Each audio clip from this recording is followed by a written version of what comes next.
ঈদ ছাড়া ঢাকায় cinema industry থাকে যেন মৃতপ্রায়।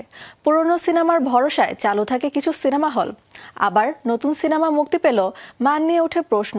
তবু কিছুটা আশান্বিত হয়ে ওঠেন হল মালিকরা। এই প্রেক্ষিতে সেপ্টেম্বরে মুক্তি পাচ্ছে নতুন 4টি সিনেমা। সিনেমাগুলো মুক্তি পেলে সচল হবে কি প্রেক্ষাগৃহ? ঈদুল আজহার 6 সিনেমার পর মুক্তি পেয়েছে 4টি সিনেমা, যদিও বেশিরভাগ সিনেমা থেকেই মুখ ফিরিয়ে নিয়েছে দর্শক। এরই মাঝে সেপ্টেম্বরে মুক্তি পেতে যাচ্ছে ডট, আমার শেষ কথা, নন্দিনী ও বাড়ির নাম শাহানা নামের 4টি সিনেমা। ইংরেজি ভাষায় নির্মিত সিনেমা ডট নারী পাচারের ঘটনাকে কেন্দ্র করে নির্মিত এটি মুক্তি পাবে 5 সেপ্টেম্বর। নির্মাণ করেছেন বড়ুয়া সুনন্দা কাকন। সিনেমাটি প্রযোজনার পাশাপাশি এতে অভিনয় করেছেন ধীমন বড়ুয়া। চিত্রনাট্য ও চিত্রগ্রহণ করেছেন ইমন বড়ুয়া। আন্তর্জাতিক অঙ্গনে যেখানে বাংলাদেশি সিনেমার উপস্থিতি সীমিত, সেখানে ইংরেজি ভাষার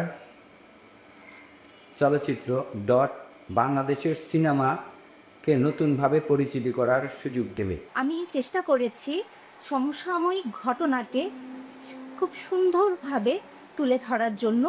আসলে দর্শকরা দেখলেই বুঝতে পারবেন আমি চলচ্চিত্রটির মাধ্যমে কি বোঝাতে চেয়েছি। 5 সেপ্টেম্বর মুক্তি পাবে আমার শেষ কথা নামে আরও একটি সিনেমা। 2023 সালে বাংলাদেশের প্রেক্ষাগৃহে সিনেমাটির প্রদর্শনী নিষিদ্ধ করেছিল সরকার। জটিলতা কাটিয়ে এবার মুক্তি পাচ্ছে সিনেমাটি। এদিকে 12 সেপ্টেম্বর আলোর মুখ দেখতে যাচ্ছে কয়েক বছর আগের সিনেমা নন্দিনী।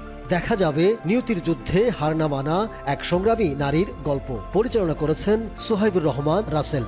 পরিতোষ বাড়োয়ের নরক নন্দিনী উপন্যাস অবলম্বনে নির্মিত সিনেমার প্রধান 2 চরিত্রে অভিনয় করেছেন কলকাতার ইন্দ্রনীল সেনগুপ্ত ও ঢাকার নাজিরা মৌ। এই মেয়েটার লাইফের টোটাল জার্নিটা এখানে দেখানো হচ্ছে, যে আসলে তার বলতে পারেন কলেজ লাইফ বা ইউনিভার্সিটি লাইফ থেকে এখন পর্যন্ত তার লাইফের জার্নিটা কীভাবে গেছে, কখনো সুখ, কখনো দুঃখ, কখনো রাগ, কখনো তার অনেক ভোগা, সব কিছু মিলে। অন্যদিকে 19 সেপ্টেম্বর দেশের প্রেক্ষাগৃহে মুক্তি পাবে বাড়ির নাম শাহানা। নির্মাণ করেছেন লিসা গাজী। বিবাহ বিচ্ছেদ হওয়া দীপা নামের এক নারীকে ঘিরে আগাবে সিনেমার গল্প।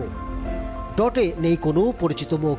আমার শেষ কথার মান নিয়ে রয়েছে প্রশ্ন। নন্দিনীর নাজিরা মৌ, ইন্দ্রনীল সেনগুপ্ত নতুন জুটি। বিদেশে প্রশংসিত বাড়ির নাম শাহানা জাতীয় সিনেমা লুফে নেওয়ার বাস্তবতা নেই দেশীয় সিনে ইন্ডাস্ট্রিতে। তবুও ঈদ ছাড়া সিনেমা মুক্তি ইতিবাচক ভাবছেন সিনেমার সাথে জড়িতরা। ফলাফল জানা যাবে কদিন পরেই। Ahmed Tauquir, showbiz today.